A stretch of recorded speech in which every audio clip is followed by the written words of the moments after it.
Hello friends, आज मैं आपको पढ़ाऊंगी एमएससी फर्स्ट ईयर का सेमेस्टर फेस्ट होगा और उसमें पेपर फोर्थ है स्पेक्ट्रोस्कोपी फेस्ट और उसकी यूनिट ही मैं आपको पढ़ाऊंगी फर्स्ट यूनिट अपने पास क्या है, रोटेशन स्पेक्ट्रोस्कोपी माइक्रोवेव स्पेक्ट्रोस्कोपी। तो चलो लेट्स स्टार्ट। ओके फ्रेंड्स, तो हम स्टार्ट करते हैं। माइक्रोवेव या रोटेशन स्पेक्ट्रोस्कोपी क्या होता है? तो microwave spectroscopy is concerned with transition of linear diatomic molecular and heteromolecular from one rotational energy level to another with the help of absorption and emission of energy. इसमें क्या कह रहा है, जो माइक्रोवेव स्पेक्ट्रोस्कोपी होती है उसमें जो ट्रांजिशन होता है दो प्रकार से होता है। एक तो लीनियर डायटोमिक मोलिकुलर होता है, एक हेटेरोमोलिकुलर होता है। उसमें जब हम रोटेशन करवाते हैं एनर्जी का, तो उसमें एनर्जी का उत्सर्जन और अवशोषण दोनों प्रकार से होता है। ठीक है, अब देखते हैं अपन कि परमानेंट डायपोल जो मोमेंट होता है वो म्यू इक्वल टू 0 होता है। ये बात याद रखने की है, इंपॉर्टेंट। उसका एग्जाम्पल होते हैं अपने पास HCl व NOCO। अगला अपने पास पॉइंट है, rotation spectroscopy is only real particle in A gas phase. जो मतलब पार्टिकल जो मतलब रियल होती हैं उनके लिए जो गैस फेज होती है वो रोटेशन स्पेक्ट्रोस्कोपी में देखी जाती है। अगला पॉइंट है HCl एंड CO। अब देखते हैं अपन कि माइक्रोवेव एक्टिव क्या होते हैं। माइक्रोवेव एक्टिव वे होते हैं जिनमें HCl and CO double bond O giving rotation spectroscopy प्रदर्शित करते हैं। मतलब ये जो होंगे अपने पास। अब माइक्रोवेव इनएक्टिव क्या होता है, HH and Cl do not give rotation spectroscopy. ये जो दो होते हैं ये रोटेशन स्पेक्ट्रोस्कोपी प्रेजेंट नहीं करते हैं।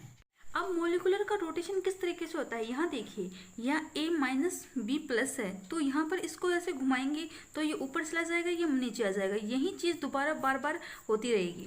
ओके, अब अपन देखते हैं moment of inertia. Also called mass moment of inertia which is the measure. अपन मेजर मतलब मापन करते हैं कोई किसी भी ऑब्जेक्ट का, रजिस्ट्रेशन करते हैं, प्रतिरोधक क्षमता होती है change in the rotation rate, कि वो रोटेशन रेट में कितनी चेंज हो सकती है। It is the rotation angular of mass. तो फ्रेंड्स, इस यूनिट की जो PDF है आपको टेलीग्राम चैनल पे मिलेगी। टेलीग्राम चैनल का लिंक डिस्क्रिप्शन में मिलेगा आपको। ओके, तो let's start. A molecular can have three different moment of inertia IA, IB, IC according to the axis rotation। अब कैसे करेंगे अपन, इसमें देखते हैं।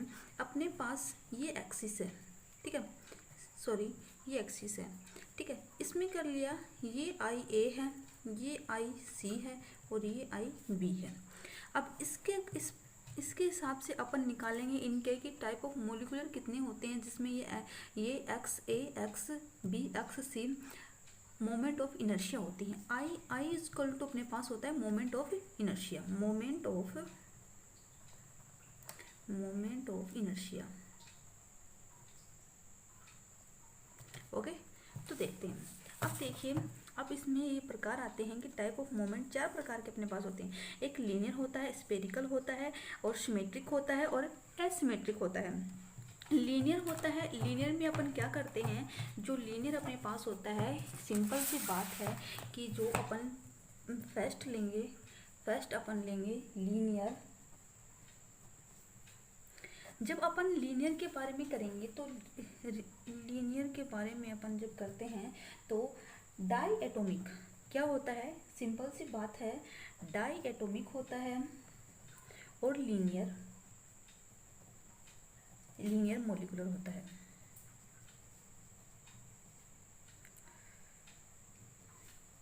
इसके एग्जाम्पल अपने पास आएंगे, अपन एग्जाम्पल देंगे, HCl दे देंगे, CS दे देंगे, ठीक है। ये क्या होते हैं, अब इसमें देखते हैं। अपने पास होता है, अपने पास एक्सिस लेंगे, अपन एक्सिस ये लेंगे। लीनियर का मतलब होता है, लीनियर मतलब बोलते हैं अपन कि सिर्फ एक ही डायरेक्शन में हो। अब अपन एक्सिस खींचेंगे यहाँ पर तो ये होगा लीनियर, इसे कहेंगे अपन लीनियर। ओके फ्रेंड्स, ये आ गया अपने पास लीनियर। तो इसमें अपन को क्या मिलेगा, क्योंकि लीनियर होगा, जैसे कि यहाँ पर H है, यहाँ पर Cl है, तो इसको अपन इसी तरीके से घुमाएंगे तो यही रोटेट होगा, ये दूसरी साइड नहीं जाएगा। तो इसलिए इसको अपन क्या कहेंगे, यहाँ पर IA क्या होगा अपने पास 0 और IB और IC क्या होंगे, इक्वल होंगे। इतनी बात समझ में आई। अगला अपने पास सेकंड पॉइंट आता है स्पेरिकल।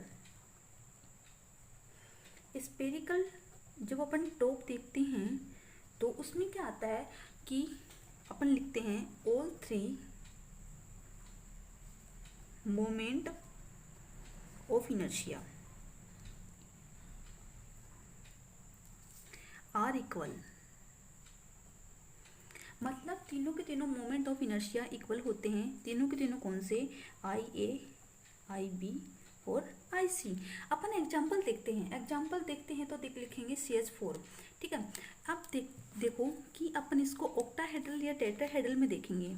ठीक है, अब ऑक्टाहेड्रल में टेट्राहेड्रल में जब अपन इसको देखेंगे तो कैसे देखेंगे कि यहाँ पर C है, ये H है, ये H हो गया, ये H हो गया, ये ऐसे हो गया, ये ऐसे हो गया। ठीक है, और एक अपने पास ये है।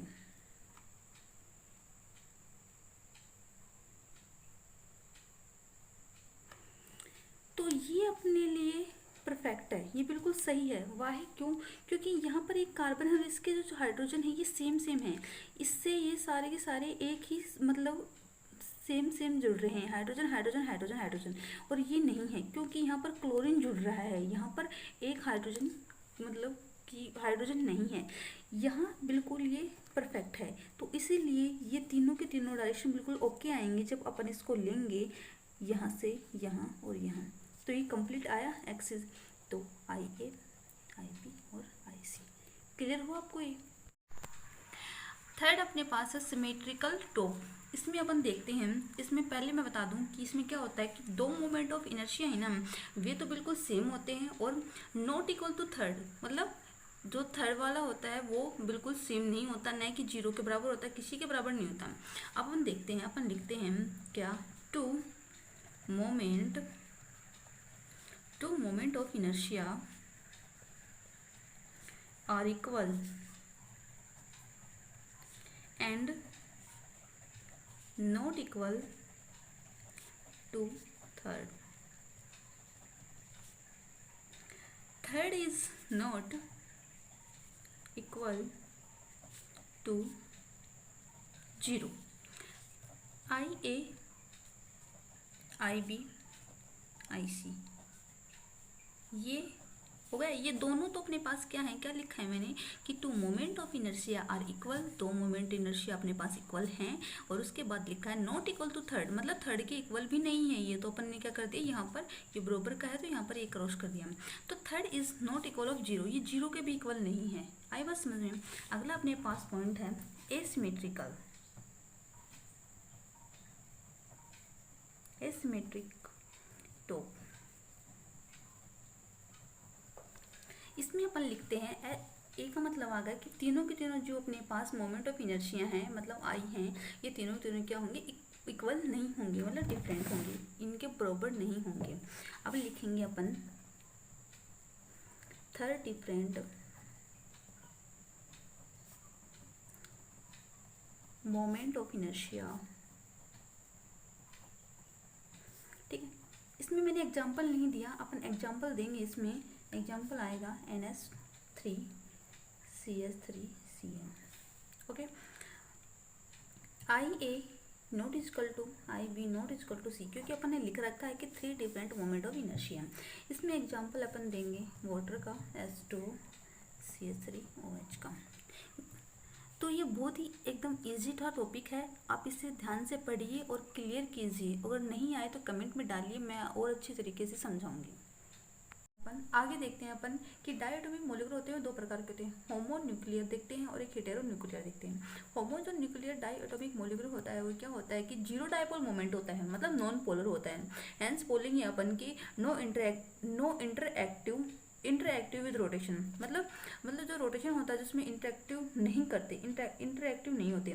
सो माइक्रोवेव जो होता है वो इनएक्टिव होता है। एग्जाम्पल मैंने आपको पहले बता चुकी हूँ कि जो H2 होता है, O2 होता है, N2 होता है, Cl2 होता है, वो मतलब क्या होते हैं, इंटरएक्टिव होते हैं, इनएक्टिव होते हैं। अब हेटेरो वाला देखते हैं अपन, इसमें क्या होता है, इसमें इसका उल्टा होता है, परमानेंट डायपोल मोमेंट होता है, मतलब पोलर कंपाउंड होता है, मतलब म्यू इक्वल टू 0। मैंने पहले कहा था कि इसको याद रखना है। हेंस जो interactive with rotation take place होता है। सो माइक्रोवेव एक्टिव होगा तो उसके एग्जाम्पल होंगे अपने पास HCl, HF, ये अगर आपको इसको अच्छे तरीके से समझना है तो मैंने शुरुआत में ही ये चीज़ बता चुकी हूँ, ये आप कंफर्म कर लीजिएगा। अब हम आगे देखते हैं